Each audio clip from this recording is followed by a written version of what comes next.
Hello दर्शक बंधु तोरी तो अध्याय आपण मैंने देखा पाइबे जेजे बापा कहते जा बहु ठिया हेल्ला कौन तुम कम आरंभ कर दियो। यही समय चिकीर शाशु कहते आज्ञा बापा जाते जाते हठात रोही चक्रांत कर गोड़ मारी दौर जहाँफल पड़ जा माँ आ सबू सिंदूर जा पड़ जा चिकी उपरे चिकी मुँह पूरा लाल हो जाऊँगी।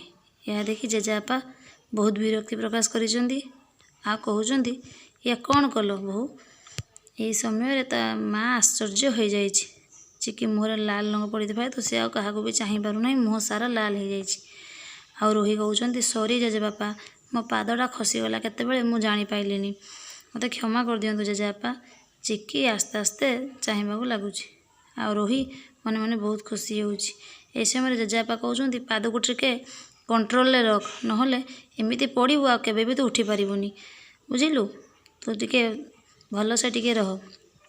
यापर रोही मन दुख करी जेजेबापा ताको वार्निंग देथिबा तू बहुत खुशी भाविचंती। जेजेबापा कठोर ही रागिचंती तापर जेजेबापा को स्त्री कहउचंती माधवी तुमको जदि ता मुहरे नाली रंग भल लागुना ताहले गोटे मु काम करुछि ता नाली रंग मु ही सफा कर दउछि। जेजेबापा शुणी विरक्ति प्रकाश करिसंती तापर माधवी नाली पानी की छाटी देछि चिकी उपरे आ चिकी मुँह धोई जाउछि।